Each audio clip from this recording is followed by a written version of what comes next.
Oui, très rapidement. C'est un rapport tellement dense qu'il peut y avoir plusieurs portes d'entrée. Bon, moi, j'en choisirais une qui est en cohérence par rapport à nos préoccupations. Il apparaît, et si vous voulez, qu'on tourne toujours autour des 4400-4500 agents. Bon, on a quand même du mal, lorsqu'on est sur le banc de l'opposition, qu'on n'a pas l'ingénierie nécessaire, à quantifier le nombre d'agents. Donc il va bien falloir qu'à un moment donné, nous trouvions une méthode de calcul qui, avant la fin de la mandature, nous permette d'être plus au clair là-dessus. Ce qui est clair, par contre, et ce qui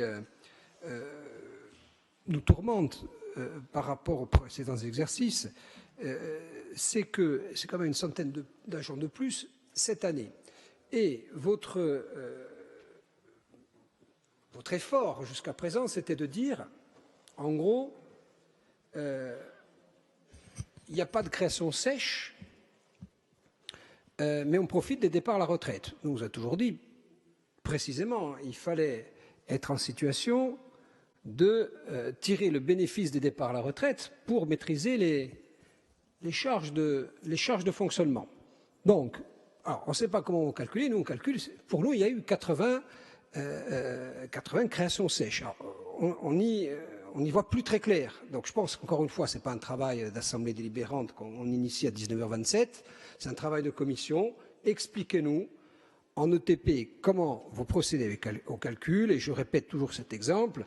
Quand un agent est en maladie, en réalité, on le paye 2 fois. La question, ce n'est pas combien il y a d'ETP, de gens employés par la collectivité. La question, c'est en masse salariale ce que ça représente. Et je pense qu'on a besoin tous d'être rassurés sur ce sujet. Toujours sur la perspective des retraites, dans le rapport, on voit bien ce que donne la pyramide des âges. Donc pourquoi? Parce que c'est une collectivité qui est jeune, qui date des années 80, des lois de décentralisation. Donc c'est des gens qui finissent leur carrière. Donc il y a une opportunité aujourd'hui, si on veut rester dans la doctrine Kopfler, on l'appelait comme ça, telle qu'elle nous avait été présentée à juste titre au début de votre prise de fonction, qui doit nous permettre de recoller à cette trajectoire que, de notre point de vue, nous avons quittée depuis longtemps. Et enfin, puisqu'il s'agit toujours d'effectifs en marge de ce rapport proprement dit, à quand une consolidation des effectifs en y intégrant agence, office et toutes les excroissances qui dépendent peu ou prou de notre collectivité.